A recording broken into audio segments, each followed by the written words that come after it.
Boy, can I help you? Listen up.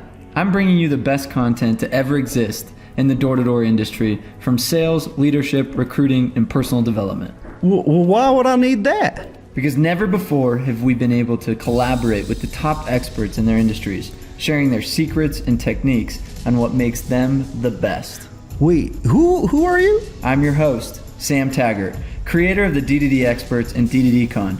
Is there a place we can sit down? Well, come on in. Register today for D2D Con, January 10th through 12th. Learn from over 40 amazing speakers, including the real Wolf of Wall Street, Jordan Belfort. Come as a team, learn as a team, leave as a tribe. All right, everybody, welcome out to the Door-to-Door podcast. I'm your host, Sam Taggart, and I'm here with Jason Hewlett. He is an entertaining speaker, keynote, all sorts of, you just carry the stage, I guess would be the perfect title, you know what I mean? It's not your conventional get up there and motivate, but it has that, but it also has a lot of the fun and entertaining piece, right? Yeah, a lot of people walk away and go, did I just see a show or was that a speech, And so that's a good compliment because they're like, I was laughing, you got me crying, what the heavens happened?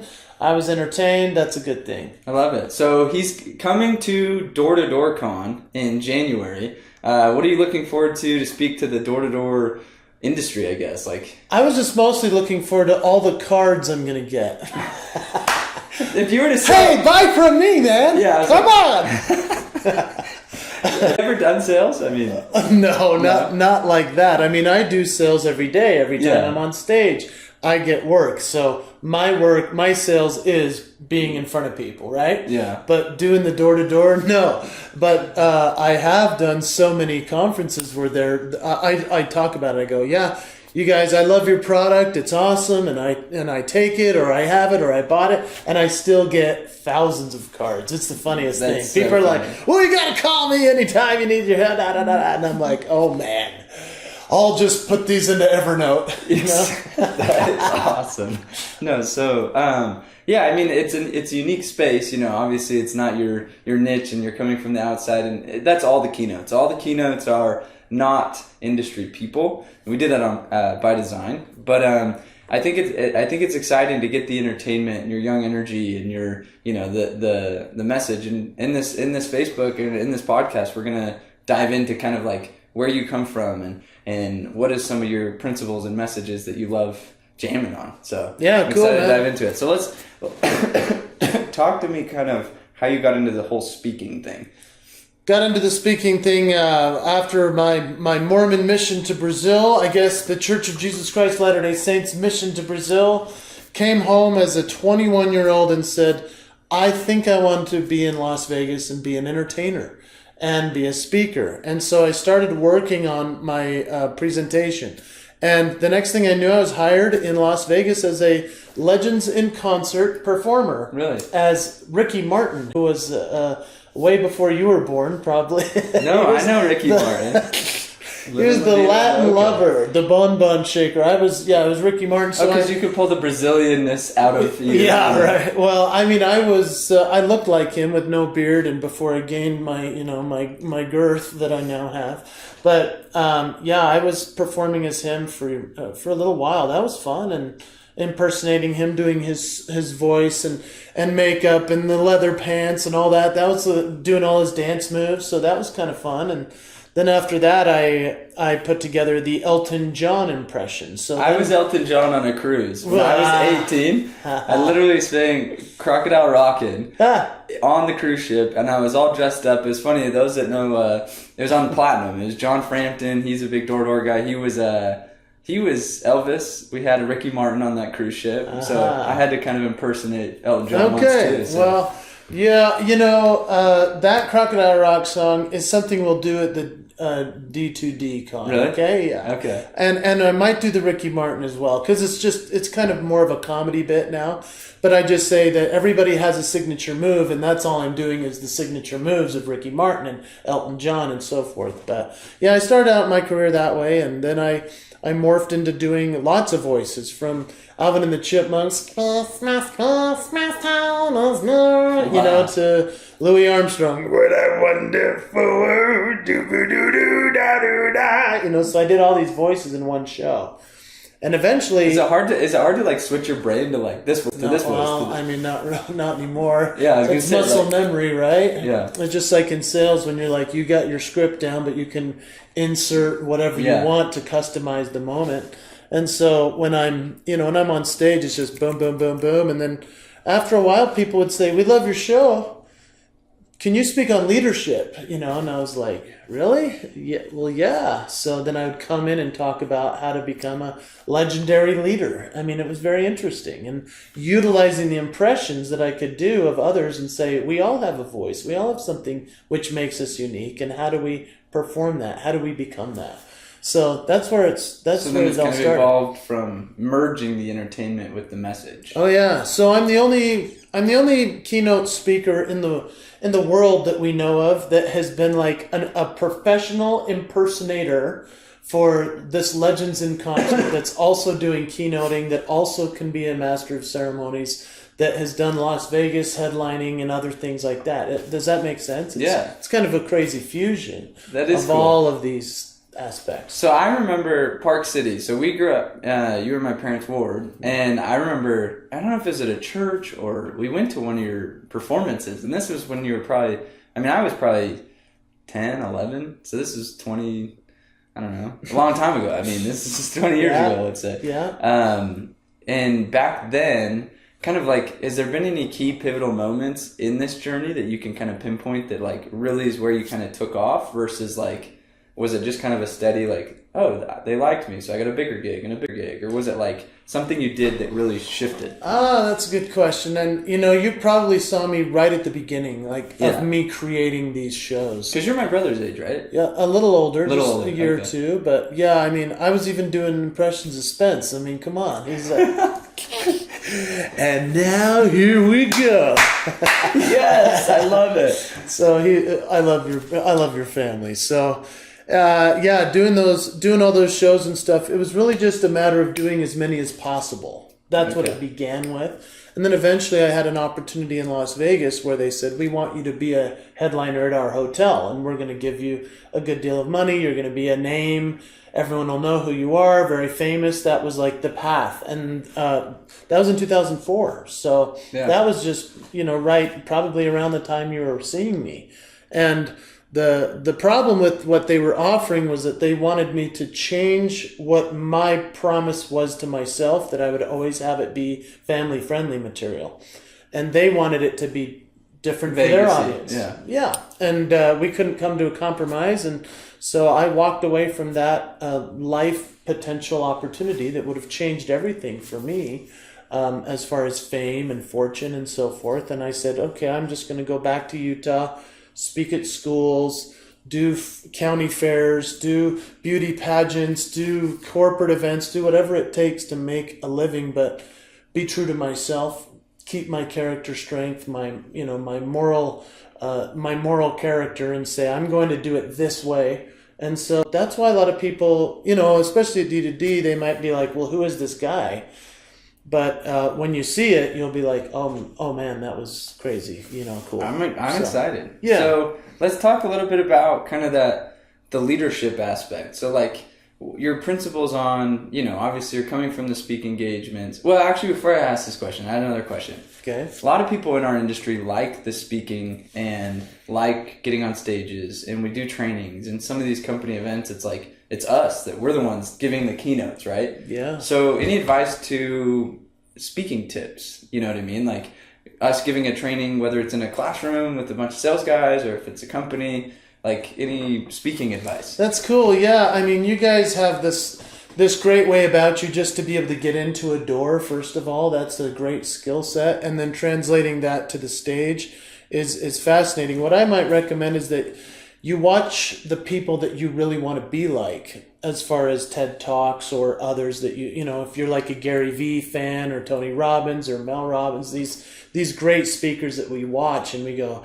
I want to do it like that. So if you start to kind of emulate what they do, and then you find your voice and stand on their shoulders. So don't like imitate them, because I'm doing imitations as a piece for you to see that you have something unique. Does that make sense? Yeah. So, when you're on stage, go make sure that you're connecting with the audience instead of just death by PowerPoint or, just kind of giving your details. Make sure that they're connected, engaged, whether it's laughter, music, comedy, drama. Maybe it's bringing people up and having a one-on-one kind of exchange so that others in the audience are like, oh, he really gets this, like that's important. Yeah.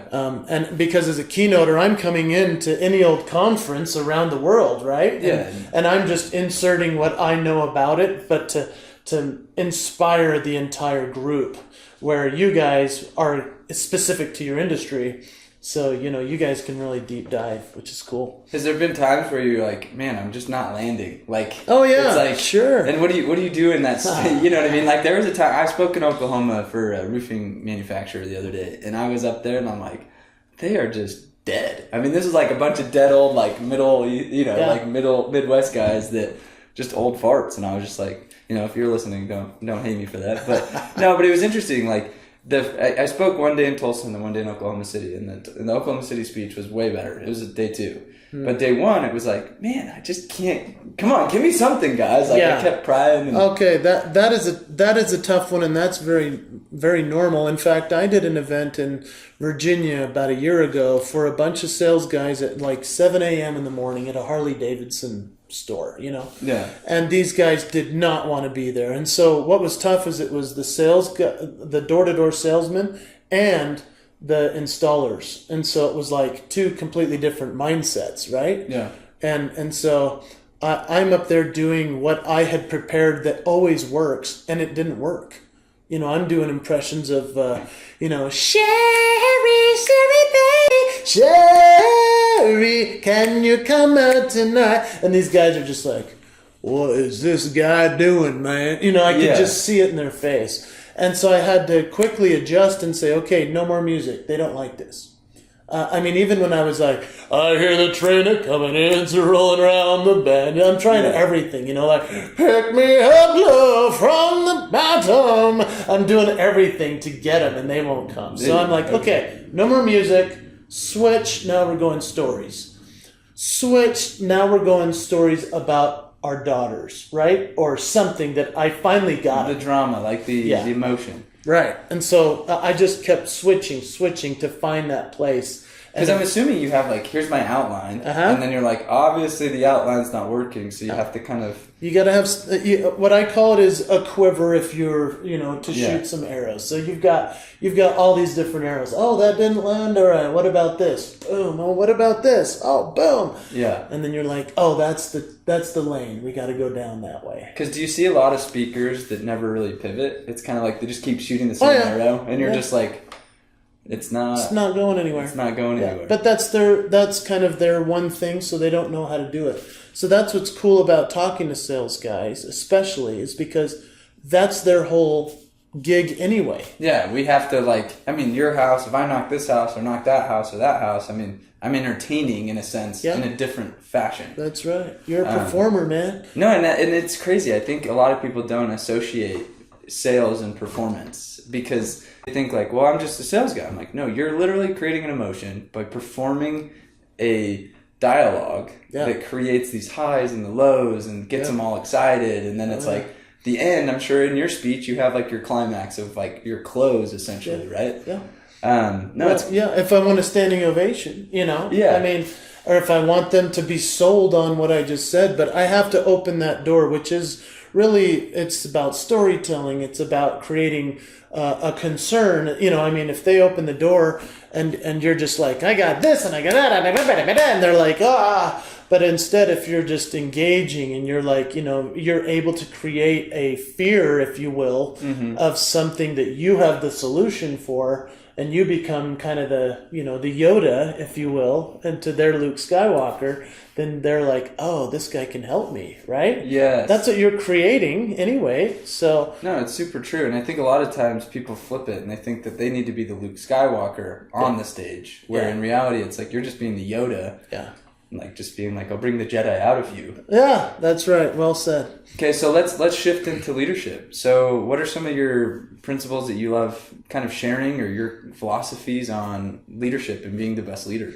Well, because I started with Legends in Concert as an entertainer, I thought, this concept of being a legendary leader is cool. Yeah. We all want to be a legendary leader, I think. I think we all want people to say, that's a guy I want to learn from, that's somebody I want to be around, right? Yeah. So as I'm speaking to everybody, I say, hey, what makes you a legendary leader? Because you are. And the best way to make sure that you are one is that you're realizing what differentiates you from others and that you're keeping a promise every time that you deliver it. And so you're leveraging what it is that makes you a leader. So for a singer, for example, a legendary performer stands on stage and sings their hit songs. If they don't, they're breaking a promise to their audience, right? Yeah, it's like I went to who was it? Maybe Lady Gaga. And she sang a bunch of songs. I was like, I don't know these ones. The second she starts singing her like main songs that everybody knows, I was like, yeah. Oh, okay, there you go. Yeah. Like, and it was just like it landed. It was right. like the promise, like you're saying. And what do they say when, or what do they call when an artist doesn't sing his hits? It's called the bathroom break. Like literally everyone's like, I'm just leaving until I hear the songs that I want to hear, right? So we all have something like that makes us unique, that gets us in the door, that makes it so they'll buy from us. And that's what makes us a legendary leader. But the problem is that if you're sitting out there and you're like, I don't know what I've got. I don't know if I have anything. Well, first of all, that's not true. Second of all, you've been using it your whole life and you don't even realize it. Okay? So that's why the steps are just identify, clarify, magnify. That's it. First of all, identify what it is that makes you unique. And if I were to say, hey, what's your signature move, Sam? You'd be like, initially, I'm trying to think of it. Yeah, it's actually, now I've opened the wound. Hey, what's your signature move? What's your moonwalk if you're Michael Jackson, right? Yeah. We can't start that way. It's too big for us to think that way. So I say, okay, pretend you didn't hear me say what's your signature move. I want you to now just think, how many things are you great at? How many things are you actually, you've been working on your whole life? What is your skill set? I bet you could come up with about 100 of them. Yeah, I was going to say, I was like, that one I could list You could out. just write them down as fast as possible. And so that's what I encourage everyone to do. Write them down. Just say, well, I like art and I like to bake and I also like to hang things on the wall and I also am really thoughtful and I give people a lot of, time and space. I'm an encourager. I'm blah, blah, blah, blah, blah. Write it down. Now, go back through and circle what really resonates. That you're like, oh, this is kind of what I've become. I am a teacher. I'm actually very good at helping other people through service. I'm not in it for the money or whatever. Yeah. And then you come together with your top 10 list. So whatever your top 10 list, that's identifying it. That's the first step in the process of identify, clarify, and magnify. So when you've identified it, you're like, okay, I got these things. And we'll share this more at the conference in more deep dive, a little bit, but with impressions and music so everyone will see what I'm talking about.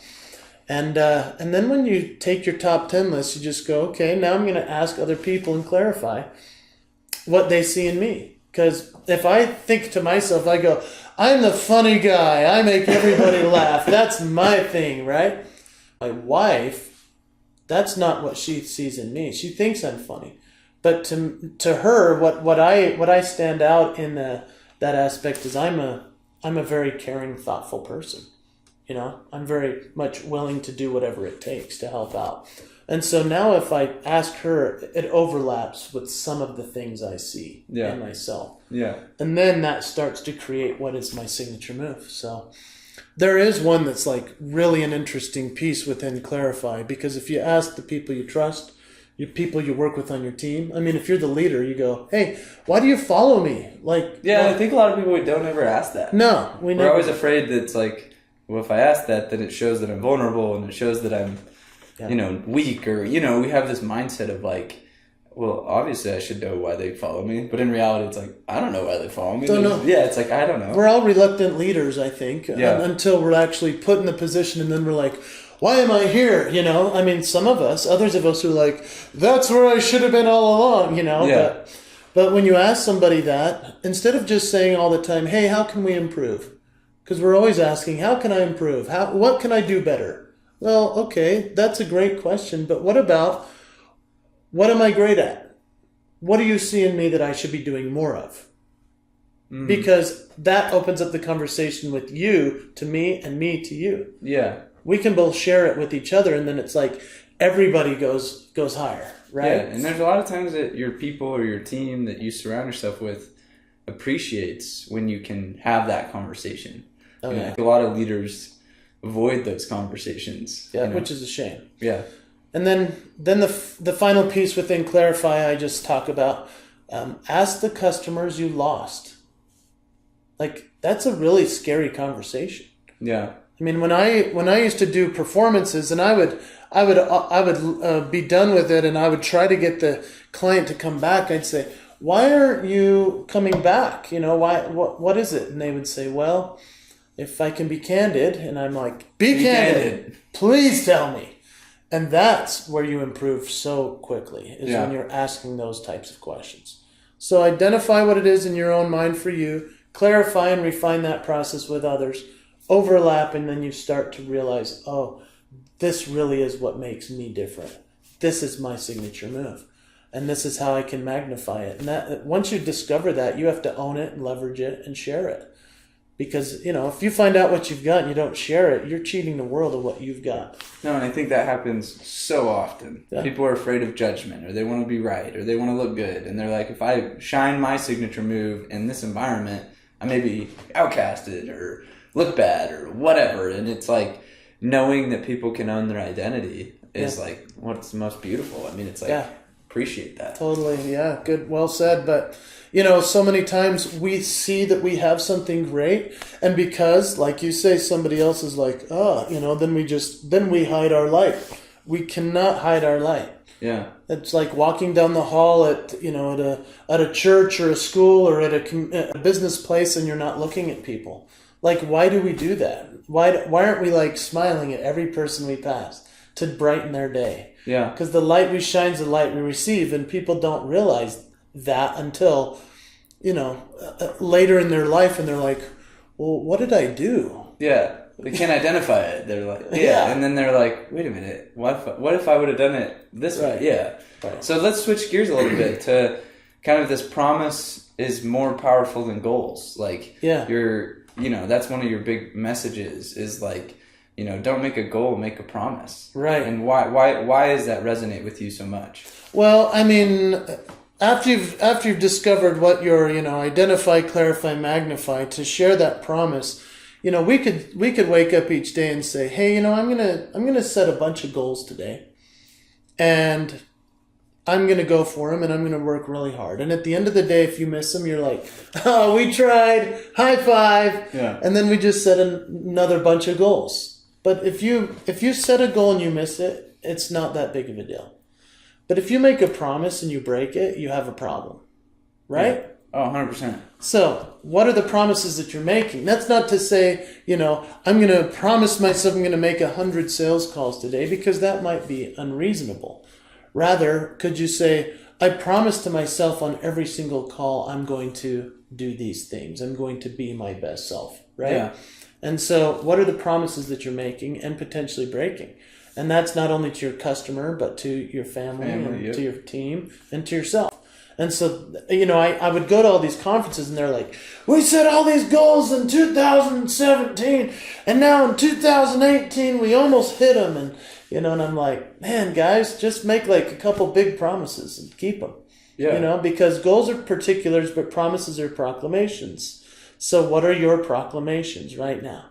I love that. What are you really? Goals are the steps. I think it's scary to make promises, because you want to hold yourself in integrity. And so it's like, man, if I promise, it's funny. I was having this conversation with my wife the other day. It's like, she's like, well, what are you doing to get better at that? I'm like, oh, I'll try to get better at that. And she's like, why don't you just say, I will get better at that and commit to doing these things? I was like, well, because then you're going to get mad at me if I don't, you know? So that's right. You know what I mean? Exactly. So I think there's a fear inside of us all that's like, if I promise something, like, shoot, that makes me a liar if I break it. Like, we got a problem. Yeah, and that's why it's a more there's more gravity to it, if you will. There's more weight to the word. So what are the promises that you're choosing to make in your life? And if you're not willing to do them, then can you say, well, I'll set a goal to try to get there. Yeah. That's okay. But then eventually to the place where you're like, you know what? I promise whenever my kids knock on my door that I will turn away from my desk and I will look at them and say, 5 minutes, time me. I promise I'll be out. Yeah. Finish up, right? Instead of just like, hey, I'll be out in a minute, you know? A minute means... Minute's a lot. Yeah, anything. 5 minutes, time me. I'll be right out. That's a promise. Now they come back. Daddy, oh yeah, done. Go. Right? Love it. It's a higher level of commitment. So that's why I call it the promise, the engagement experience. So a promise is the highest level of engagement we commit to in any experience. So if you're standing at the door with somebody and you say, I promise the installation will be like this. Yeah, you better be communicated with the installer guy. Yeah, it's like you text a tech, I promised them this, and they're like... That's right. Exactly. No, because I think in this industry, a lot of times we don't kind of connect those dots in the sense of, I sold them, I forgot about them, I'm on to the next one, I got to make my money. Yeah. And we forget that, like, we're getting customers to sign an agreement.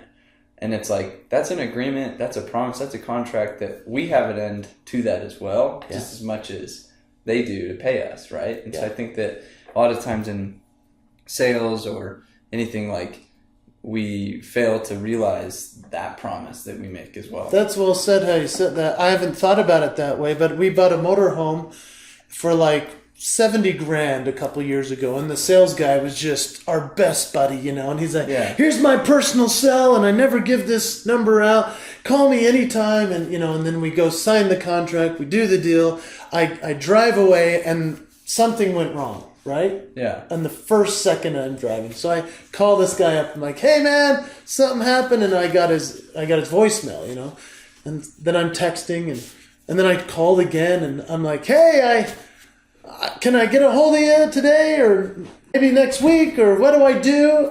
You know, here's the thing. That guy never called me back. Wow. No text back. Didn't care anymore. He had already made the sale, just like you just said. Yeah. And so when that motorhome completely had its problems and I said, we got to get rid of this. But now we're in the market not for the 70,000 again. We're in the market now for the 150,000 or $200,000 motorhome. And you're not going back to I'm not going back to that guy or that company. And that is a true story. Yeah. I went right next door. Yeah. No, and I think we sometimes don't realize, like, because we fail to put ourselves in the customer's shoes a lot of times. And that's just, you know, I think good business is just be like, look, if roles were reversed and you're selling me, what promise would I expect? Exactly.